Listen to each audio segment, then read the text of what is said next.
ቅድም የቀለበት ቁጥሩ ስትጠየቁ መልሱን አልነገረሽም? ብዙ ጥላቻ ፈጠር ነበር። መቱ ኩምቲ ሁምሱ ማን በቃይ ብዬ ነው አባቷ ባረፈ ጊዜ አላስቀይ መሷ ካለቀሰች እንጂ አንተ አልቅሳ አታውቅም?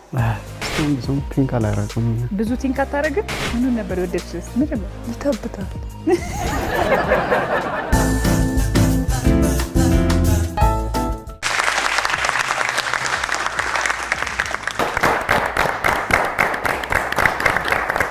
እንተዋወቃለን ወይ ልንባባል በእሁድን በኢቢኤስ እንተዋወቃለን ወይ ሰዓታችን ላይ ሰዓታችንን ጠብቀን 3 ጥንዶችን ይዘንላችሁ ወደ እናንተ ልንደርስ ነው። እንግዶቻችን እንኳን ደህና መጣችሁ። እንዴት ናችሁ? ሰላም። ብዙ ጊዜ የሀበሻ ቀሚስ ወይ የባህል ልብስ ለብሶ ሲመጣ ደስ ይላል አይደል? የበለጠ ድምቅ ያደርጋልና የእናንተ አይኔን ስለያዙ ሲዳማ አካባቢ የሚለበስ ባህላዊ ልብስ ነው። ከምባታ እሱን እርግጠኛ ነበርኩ። ከምባታ አካባቢ ነው የሚለበሰው። ለምን ወቅት ይለበሳል እነዚህ ልብስ? መሳላ በዓል ሲሆን ለመስቀል ማለት ነው። መሳላ ይባላል በእኛ። ለመስቀል በዓል ነው የሚለበሰው። በጣም ነው የሚያምረው። ስብሰባም ሲኖር እሱ ልል ነበር እኔ ማያለው እኮ አንዳንዴ ቲቪ ላይ አይደል? ስብሰባ በተለይ ስካርቧ ትደረጋለች። እናንተም እንግዲህ እንደ ስብሰባም እንዲሁም እንደ በዓል አክብራችሁ ስለመጣችሁ እናመሰግናለን። ሌሎቻችሁም እንዲሁ ማለት ነው። የእነሱ ልብስ አይኔን ስለያዘው ከእነሱ ጀመርኩኝ። ስለዚህ እንተዋወቃችሁና እናንተን ከየት እንደመጣችሁ ትነግሩናላችሁ። ከዛ ደግሞ ከተዋወቃችሁ ምን ያህል ጊዜ እንዳስቆጠራችሁም እንዲሁ በትዳርም ስንት ጊዜ እንደሆናችሁ ማለት ነው። ስለዚህ ከማን እንጀምር መሰላችሁ? ከባህላዊ ልብስ ከለበሱት እንግዶቻችን እንጀምራለን። ማን እንበል? ደመቀ ደምሴ። ደመቀ ደምሴ። ባለቤቱስ? እምነት ንጋቱ። አቤነዘር ጎበና። ቅድስት። አባት ስም የላትም ቅድስት? አባት ስም አለ እኮ። ማን ነው ታዲያ? ገዙ። እህቴ ተገኝታለች። መናገር የፈራሽው ገዙ ስለሆነ? አይ አንድ ነን ብዬ። አይገርምሽም? እህት አለም እንኳን ደህና መጣሽ። እንኳን ደህና ቆየሽ። አይ ደስ ይላል በጣም። ያስቀው ነገር ልንገርሽ፣ የእናቴ ስም ቅድስት ነው።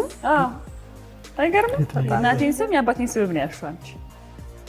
ደስ ይላል። እሺ እናንተስ? መሳይ ደበበ። ጸጋነሽ ማርቆስ። ሁላችሁም በድጋሚ እንኳን ደህና መጣችሁ። እንዴት ተዋወቃችሁ? ከየት ነው የመጣችሁት? ማን ነገራችሁኝ? ምን ያህል ጊዜ በትዳር እንዳስቆጠራችሁም እንደዛውና እስቲ እሱን ደግሞ እንስማ። ያው በጓደኝነት 1 ዓመት፣ በትዳር 9 ዓመት የቆየን አይመስልም? በስንት ዓመታችሁ ነው አሁን ወደሚለው ጥያቄ ልታስመጡኝ? ኦኬ በ19 ዓመት። እሷስ? አይ ቲንክ 17 ዓመት በሰዓቱ። እድሜው አልደረሰም ማለት ነው ለአቅመ መተዋወቅ። እንግዲህ 1 ዓመት ሲቀራት ተቃርባለች በሚል ነው። ተማሪ ነበረች? አሁን 10 ዓመት ሆናችሁ ማለት በአጠቃላይ ከነቱ። ከየት እንደመጣችሁ ግን አልነገራችሁ? ከዚሁ ከአዲስ አበባ። የት? ጦር ኃይሎች። ራቅ ብላችኋል ከኛ ስቱዲዮ። እሺ እናንተስ? እኛም ከገላን ኮንዶሚኒየም ነው የመጣነው። እንዴት ነበር ትውውቃችሁ? ምን ያህል ጊዜ በትዳር አስቆጠራችሁ?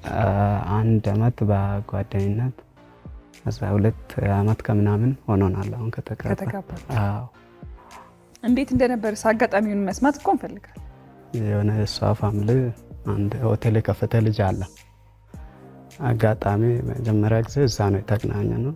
ከዛ እንግዲህ ሆቴል ውስጥ ምን ልታረጉ ተገኛችሁ? ለምርቃቱ ነው? ለምንድን ነው? እሷም ከፋሚሊ ጋር ነበር። አባቴ ልኮኝ ሄድኩኝ እዛ። ምን ልታረጊ? የፋሚሊው ልጁ ለኛ ዘመዴ ነው ባለ ሆቴሉ ማለት ነው። ፋዘር ልኮኝ እዛ ሄጄ እሱ እዛ ነበረ ከዘመድ ልጅ ጋር ስለነበረ አብሮ እኔም ዘመድ መስሎኛል። እሱ ራሱ ተቀላቅለሽ አወራሽ በደንብ? አዎ በቃ ተዋወቅን። ከዛም በቃ መገናኘት ጀመረ ማውራት። ከዛን ዘመድ አይደለም ለካ በኋላ ባሌ ነው። ማን እኮ እንዳልሆነ ስታቂ ምን አረግሽ አንቺ? ምንም አላረኩም ዘመድ መስለኝ ነበር አልኩት። ምኑን ነበር የወደድሽ? እስቲ መጀመሪያ ይተብታል ሲሄድ ጥባሩ ምናምን። ስለዚህ ጥባሩን ነው የወደድሽው? እሱም ጸጉሩ ምናምን ፏ ነው የሚያደርገው። አሁን ተቆርጦ ነው እንዳከጣ። ረጅም ነበር ጸጉሩ? አዎ ፍሪዝ ያደርጋል። ስለዚህ የወደድሽ ጸጉሩን፣ ጥባሩን። ጥባር ምን ነበረ በትክክለኛ አማርኛ ቋንቋ? ኩራተኛ? አዎ ኩራተኛ አይደል? አቤኔዘርና ቅድስት ገዙ እያልኩም ዛሬ ሙሉ ፕሮግራሙን የምሰራሽ አቤኔዘርና ቅድስት። እኛ የመጣ ነው ከሀያት ነው ወደ ጸበል 49 አክቹዋሊ አሁን 2 ዓመት በቃ 2 ዓመት ከ6 ወር 3 ወር ምናምን ይሆናል ከተጋባችሁ። በፍቅር አብረን ቆየ ነው 7 ወር ብቻ። ወደ ትዳር ቶሎ ነው ወደ ትዳር። ትውውቁስ እንዴት ነበረ? መጀመሪያ የተዋወቅ ነው ቲንግ 2016 ሊጋባ ጳጉሜ ውስጥ እንደዛ ነበርና ለብራንቻችን ባንክ ላይ ለብራንች ፊኛ ለመግዛት ወጣን ከልጆች ጋር። እሷ ደግሞ ከእህቷ ጋር እየሄደች ነበር መንገድ ላይ። ባንክ ነው የምትሰራው? ከሸሚዝ ጀምሮ ብራንቻችን ካለ አንድ ሰው ባንክ ነው። እሺ። እና አክቹዋሊ ሰፈር ውስጥ ያለፉ ነበርና እኔ በባህሪ ብዙም ሰው ኮንታክት አላደረገም። ከአንድ የተነስቼ እንትላለን ጓደኛዬ ሰላም ማለት እኔ አለፍኩኝ። ያው በኋላ አይቀርም በሚል ሳቢ መሰለኝ ያለፍኩና ከዛ ሰላም በይ ምናምን አለ ጓደኛዬ። ሰላም ልጥልኝ አደረገ። ወዳው ሲሄድ ደግሞ እንዳጋጣሚ እህቷ እኛ ጋር ነው የምትሰራው። ፎቶዋን አየሁ ስልኳ ላይ። ቀስ ብዬ ስልኳ ወሰድኩኝ ማውራት ጀመርኩ። ምኑን ነበር የወደድሽለት? ሁሉ ነገሩ ደስ ይላል። አቋሙ፣ አካሄዱ ምናምን ደስ ይላል። አካሄዱ እንዴት ነው? ወንድነት ደስ ይላል። እሺ እኔና እናንተ ይሄን ያህል ከተዋወቅን ዛሬ ሚስቶችን ነው ቅድሚያ የምናስወጣው። ከዛ ከባሎች ጋር ቆይታ አድርገን ተመልሰን ነው የምንገናኘው። ዘና ፈታ፣ ቡና ጠጡ። ምንም የጎደለ የለም፣ ሁሉም ሙሉ ነው። እናንተ ልሸኝ መጀመሪያ።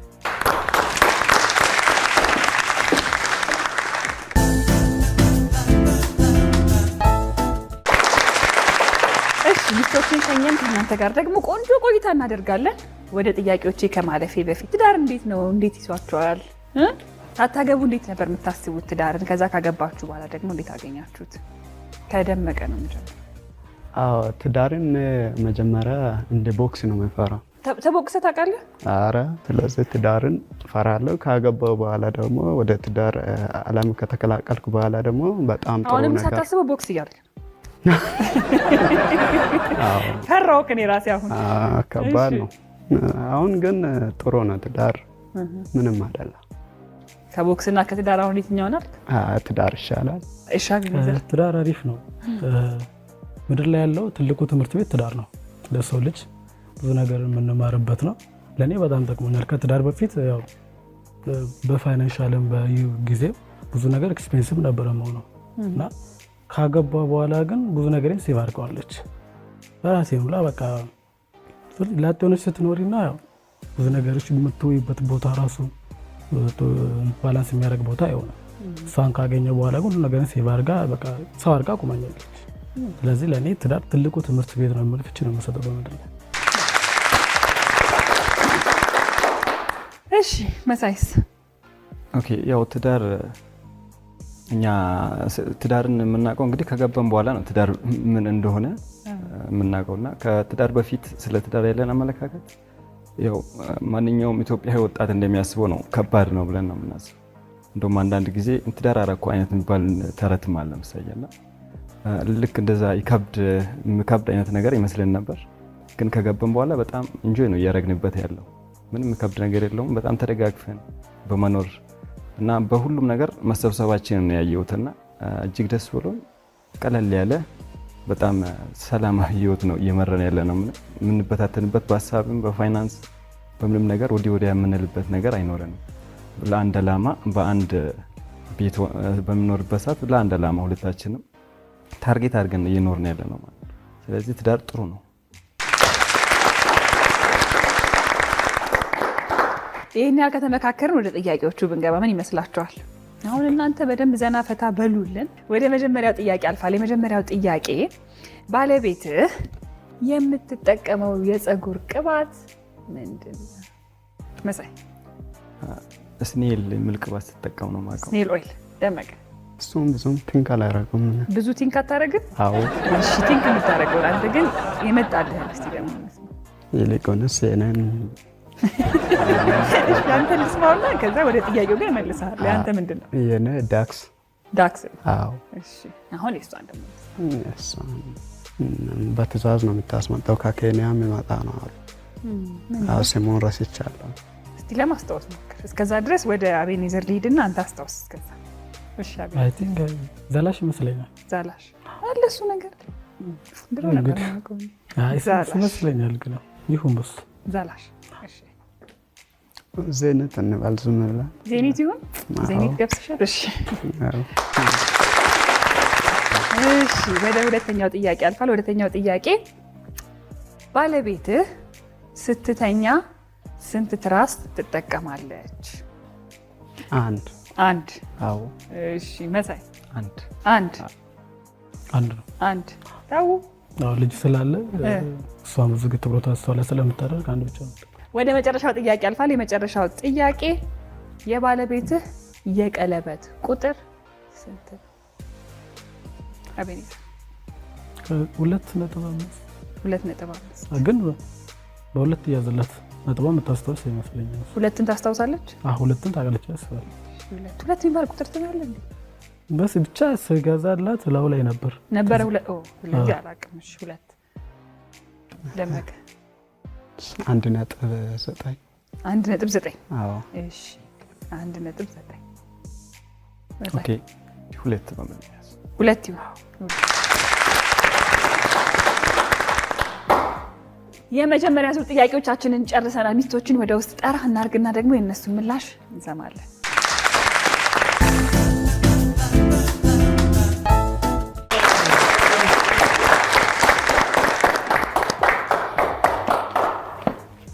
እንኳን ደህና መጣችሁ። ወደ ጥያቄዎቼ ከማለፌ በፊት ሁልጊዜ እንደምናደርገው ፍቅራችሁን ተገላለጹ። መሰጋገን የምትፈልጉም ከሆነ እንዲሁ ከእነ አቤኔዘር ጀምራለሁ። በጣም ነው የምወድሽ ከምንም ከማንም በላይ ያው እግዚአብሔር አንቺን ስጦታ አድርጎ ስለሰጠኝ አመሰግናለሁ። እኔም በጣም ነው የምወድህ፣ አከብራለሁ። ለዘላለም አብሮ ያቆየ።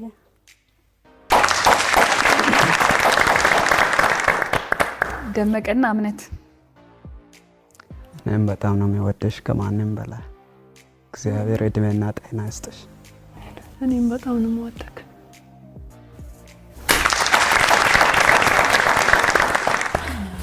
መሳይና ጸጋነሽ? በጣም ነው የምወድሽ፣ በጣም ነው የማፈቅርሽ። እንግዲህ እግዚአብሔርን አመሰግናለሁ አንቺን የእድሜ ልክ ስጦታ አድርጎ ስለሰጠኝ። እኔም በጣም ነው የሚወደው፣ በጣም ነው የሚያከብረው። እግዚአብሔር ረጅም እድሜ ያኖርልኝ። በጣም ወዳለሁ፣ በጣም አመሰግናለሁ። ኮስተር ያለ ፍቅር አገላለጽ ነው፣ ግን እድሜና ነው። ፍቅሩን ያድላችሁ። በእኔ ልጨምርበት አይሻልም? እሺ ልቀጥል። በመጀመሪያው ዙር ባሎችን የጠየቅነው የመጀመሪያው ጥያቄ ሚስቶች ልብ ብላችሁ ስሙኝ። ባለቤትህ የምትጠቀመው የፀጉር ቅባት ምንድን ነው ብለን ነበር። ባለቤትህ የምትጠቀመው የፀጉር ቅባት ምንድን ነው ብለን ጠየቅን። ቅድስት? ፈሳሽ ነው። ፈሳሽ በሚል እንያዘው ወይስ የምትነግሪኝ? ፈሳሽ ቅባት ስሙ ረስቼው። ስለዚህ ፈሳሽ ቅባት ይሁን መልሱ። ፈሳሽ ቅባት ይሁን መልሱ። ዜኒት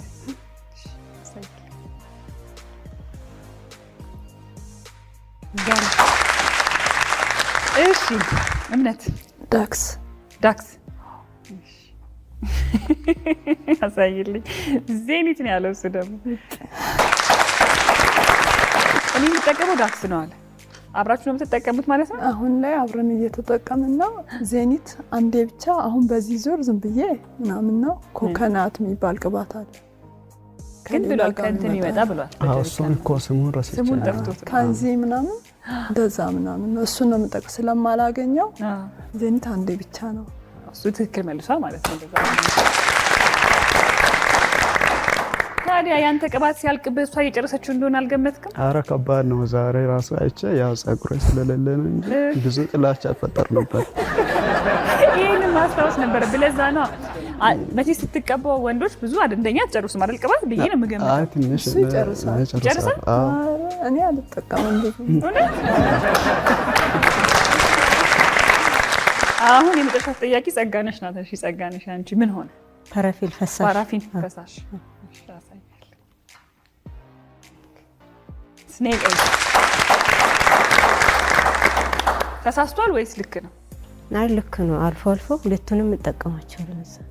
ግን በዚህ አጋጣሚ ሌሎቻችሁን ቤት ውስጥ የምታዩ ካላችሁ ቅባቶቹን ብታውቋቸው እና ራሳችሁን መግዛት ብትፈልጉም ይጠቅማችኋል ለማለት ነው። ይህን ጥያቄ ያነሳ ነው። ለማንኛውም አልተመለሰም።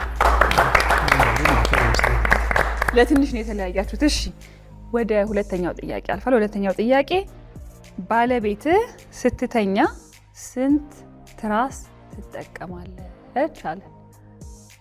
ጸጋነሽ ትራስ አንድ አንድ አንድ። እሺ አሳይልኝ። እምነት አንድ አንድ። ታይ እሺ አሳይልኝ ደመቀ። እሺ ቅድስት አንድ አንድ። እሺ አሳይልኝ።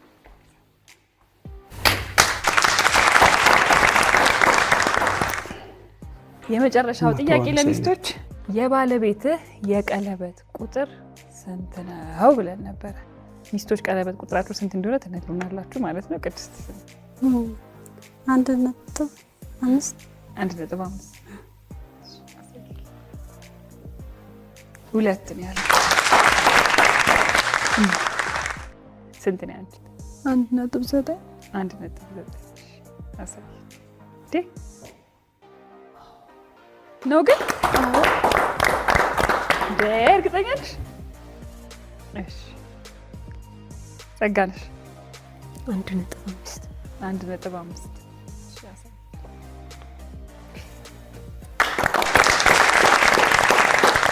ሁለት ብሎ ነበር። ለትንሽ ነው የሳታችሁት ቅድስትና እምነት። እሺ የመጀመሪያ ዙር ጥያቄዎቻችንን ጨርሰናል። ነጥብ አሳውቅና ወደ ሁለተኛ ዙር እናልፋለን። በመጀመሪያው ዙር አቤኔዘርና ቅድስት 5 ነጥብ፣ ደመቀና እምነት 10 ነጥብ፣ እንደገና ደግሞ መሳይና ጸጋነሽም 5 ነጥብ። የመጀመሪያው ዙር ያው 5 ነጥብ ነው ያለው። ሁለተኛው ዙር ግን እያንዳንዱ ጥያቄ 10 ነጥብ ነው የሚያሰጠው። ሁለተኛው ዙር ላይ ነጥብ ይቀየራል። እኩል ነጥብ ደግሞ ካመጣችሁ ቦነስ ጥያቄ ይኖረንና 25 ነጥብ ያሰጣል ማለት ነው። አሁን በቀጣይ ባሎች ወደ ውጭ እንሸኝና ከሚስቶች ጋር ደግሞ ቆይታ እናደርጋለን።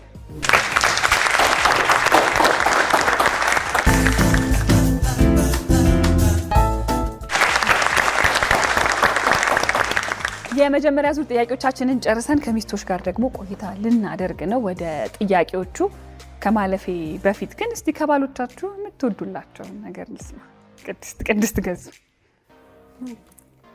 እኔ ሁሉ ነገሩን ነው የምወድለው፣ ግን ቅንድቡ ለምን ያምራል በጣም። ቅንድቡን ትወድለታለች? ትነግሪዋለሽ? ነግረሽ ታውቂያለሽ? አዎ። እሺ ጸጉሩ። አዎ ቅድምን ብለሻል። ቅባት እየጨረሰ ነው እንጂ ጸጉሩ። እሺ ባህሪ ወደ ጥያቄዎች አልፋለሁ። የመጀመሪያው ጥያቄ ለሚስቶች፣ ምግብ ስትበሉ ማዕዱን ጨርሶ ቀድሞ የሚነሳው ማን ነው? እሱ ነው። ቅድስት አንቺ ነሽ። ወደ ሁለተኛው ጥያቄ እናልፋለን። ሁለተኛው ጥያቄ ባለቤትሽ አንደኛ ደረጃ ትምህርት ቤት ሆኖ ማለትም አንደኛ ደረጃ ማለት ከአንደኛ ክፍል እስከ 8ኛ ክፍል ያለው ማለት ነው ሆኖ የሚወደው የትምህርት አይነት ምን ነበረ? ቅድስት እንግሊዘኛ። እሺ እኔም እንግሊዘኛ። ሶስታችሁም እንግሊዘኛ። እሺ ወደ መጨረሻው ጥያቄ አልፋለሁ። የመጨረሻው ጥያቄ ሁለታችሁም አንቺም ባለቤትሽም እኩል ያለቀሳችሁበት ያዘናችሁበት ቀን መቼ ነበር? አባቴ ስሞት። አባትሽ መቼ ነበር ጊዜ? 3 ዓመት በፊት። እሺ እኔ የሆነ ጊዜ አሞኝ አልቅሰዋል። እሱም እኔም አልቅሰዋል። አብራችሁ ያዘናችሁበት ጊዜ ምን ሽናሞሽ መቼ? እርጉዞኝ በቃ መተኛት ምንም ሲያቅተኝ አለቀስኩኝ። እሱም አለቀሰ። እርጉዝ ነፍሰ ጡር እያለሽ? እሺ ጊዜው መቼ እንደነበር ታስታውሻለሽ? አምና መስቀል አካባቢ። እሺ ቅድስት ተጣልተ ሁለታችሁም ያለቀሳችሁት መቼ ነበረ? የዛሬ 2 ሳምንት ይሆናል። ከዛ ግን አልቅሳችሁ ታረቃችሁ? ማክሰኞ ታረቅ። ስንት ቀን ፈጀባችሁ? 1 ቀን ብቻ አደር። ጥያቄዎቻችንን ጨርሰናል። አሁን ባሎችን ወደ ውስጥ እንጥራና የነሱን ምላሽ እንሰማለን።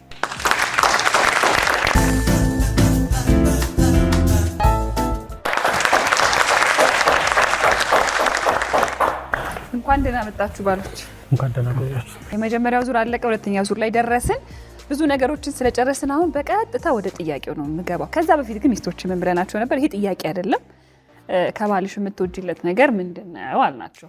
ሚስቶቻችሁ ምን የሚሉ ይመስላችኋል? አቤኔዘር ምን የምትል ይመስላል? ቅድስት ወይ ቅንድቤ ቅንድብን ልክ ነህ መልሰሃል። እሺ ደመቀ ምን የምትል ይመስላል? ጸጉሬ ቅድምን ብላለች ለነገሮች። እሺ መሳይስ? ምናልባት ብዙ ጊዜ ዝም እላለሁኝ፣ ዝምታኝ ሊሆን ይችላል። ባህሪህን ብለው መልሰው ነበር። እሺ አሁን ለማንኛውም ይሄንን ያህል እንግዲህ ካነሳን ስለ እናንተ ወደ ጥያቄዎች ይለፍና የመጀመሪያ ጥያቄ ሚስቶችን የጠየቅ ነው። ምግብ ስትበሉ ማዕዱን ጨርሶ ቀድሞ የሚነሳው ማን ነው ብለን ነበር። አቤኔዘር አንተና ከቅድስት አንተ ነህ። እኔ ነኝ። እሺ ደመቀስ? እኔ ነኝ። እሺ እኔ ነኝ።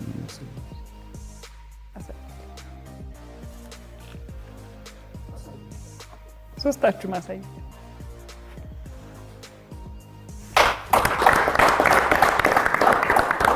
ቅድስት እኔ ነኝ ቀድሜ የምነሳው ነው ያለችው። እኔ ነኝ። እሷ እንትኑን ይዛ ስለምትነሳ ሳሁን ምናምን በልታ ተመልሳ እንዳየው። ቅድስት እስኪ ይህን ነገር እናስማማ። እኔ ነኝ በቃ ብዬ የምነሳው። ሰምተሃል? ይሁንላት። ሁለተኛው ጥያቄ ባለቤትሽ የአንደኛ ደረጃ ትምህርት ቤት እያለ የሚወደው የትምህርት አይነት ምንድን ነው ብለን ነበረ። መሳይ? እኔ የምወድ የነበረው ያው እንግሊዝኛ ነው። እንግሊዝኛ ነበር። እሺ አሳይልኝ ጸጋለሽ።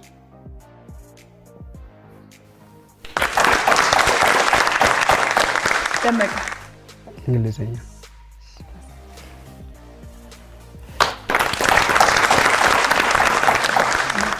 አቤኔዘር? አይ መልሱ ቢሆንም አላቅም ነው የሚሆነው። አይ መልሳለች። በሱ ያዝልኝ። አላቅም በሚለው ያዝልኝ። እሺ አሳይልኝ።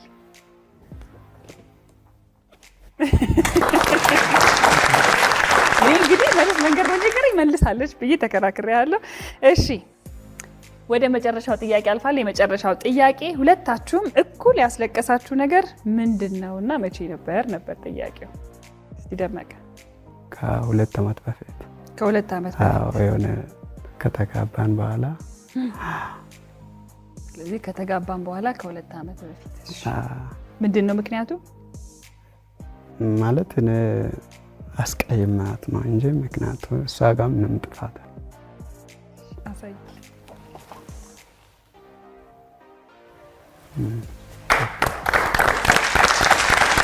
ነፍሰ ጡር ሆኜ አሞኝ ነው ብላለች። ልክ ናት? መሳይ? አባቷ ባረፈ ጊዜ አብረን ያለቀስነው።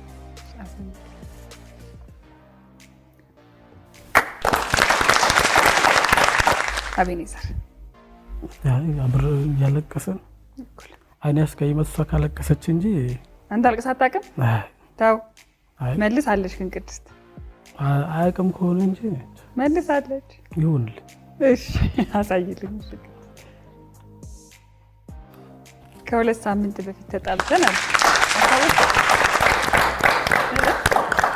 አስታወስከው? መጣላታችን ነው። ማልቀሳችሁ? አልቅሼ ነበር። ቅድስት ነበር አይደል? እሺ ጥያቄዎቻችንን ጨርሰናል። ነጥብ ከማሳወቄ በፊት ግን 7696 ኤን እያላችሁ እየተመዘገባችሁ ነው። እንተዋወቃለን ወይ እንባባል።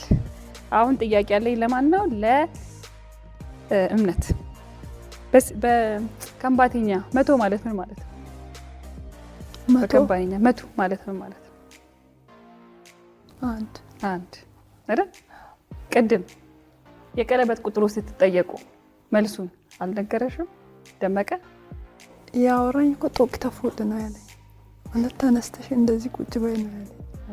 እና ያልሰማሁት አይ በቁጥሩን በትክክል በከምባቴኛ ነግሮሽ ነበር።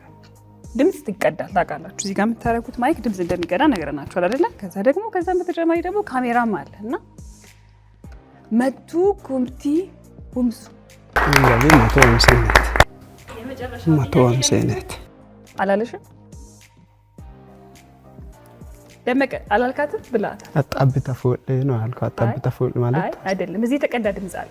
አሁን እውነቱን ብንነጋገር አይሻልም? ቴሌቪዥን ነው ለምሳሌ አንተ እንደዛ ተናግሮ አርጋሃል ባታረግ ደስ ይለኝ ነበር። አሁን እኛ አማርኛ ብቻ ነው የሚሰሙት ብለህ አስበህ ነው። ግን እኛ ድምጹን የተቀዳውን ድምጽ አስልከን ለነሱ ክብር ፕሮግራሙ ማለቅ ስለነበረበት እንድንጨርሰው ግድ ሆኗል አይደለ?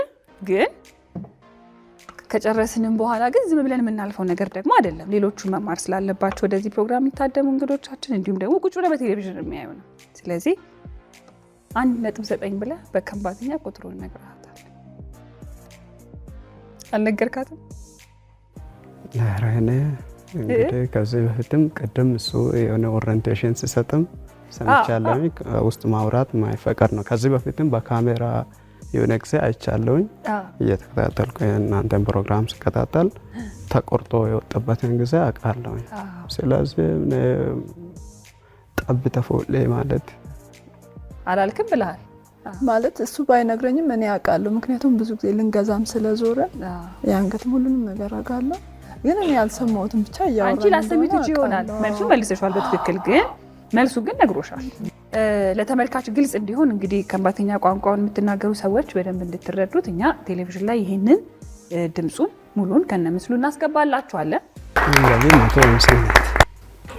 150 ነት። ስለዚህ መልሱን እምነት መልሰዋለች። የመለሰችው አልሰማሁትም ብላለች። እሷ ግን ሰማችሁም አልሰማችሁም እሱ ግን ነግሯታልና ለሌሎቹ ተወዳዳሪዎቻችን ልክ ስለማይሆን ፕሮግራሙን መጨረስ ስለነበረብን ጨርሰናል። ስለዚህ ባይሆን ደስ ይለናል። ሆኗል።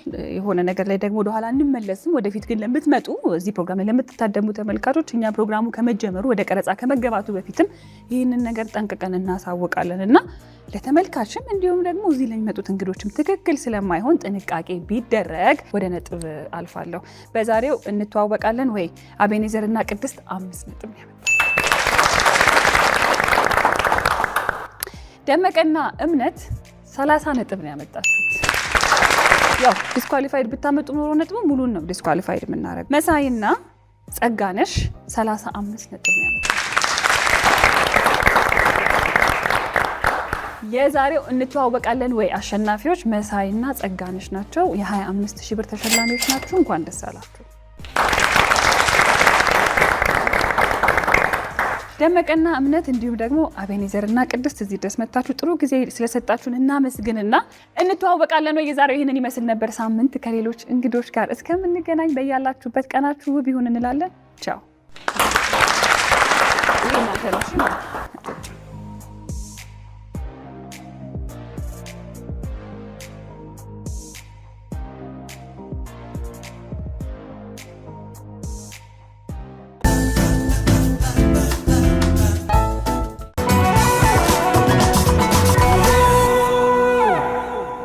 በጉጉት ሲጠበቅ የነበረው ኢምፓወር አዲስ በዓመቱ ተመልሷል። በአዲስ ዓለም አቀፍ ስብሰባ ማዕከል ቅዳሜና እሁድ ታህሳስ 4 እና 5 2018 ዓ.ም በድምቀት ይካሄዳል። ለሁለተኛ ጊዜ በሚካሄደው በዚህ ልዩ ሁነት በንግድ፣ በሥራ ፈጠራ፣ በጤና፣ በትምህርት፣ በአመጋገብ፣ በውበትና በፋሽን፣ በማህበራዊ ሚዲያ ላይ ያተኮሩ የፓናል ውይይቶች ይቀርባሉ።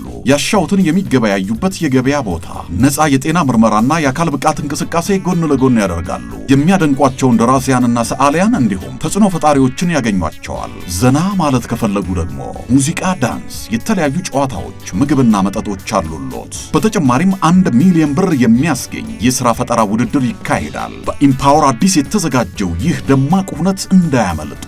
መግቢያ 300 ብር ብቻ። ትኬቶን በቴሌብር ቀድመው ይቁረጡ። ኢምፓወር አዲስ በአዲስ ዓለም አቀፍ የስብሰባ ማዕከል ቅዳሜና እሁድ ታህሳስ 4 እና 5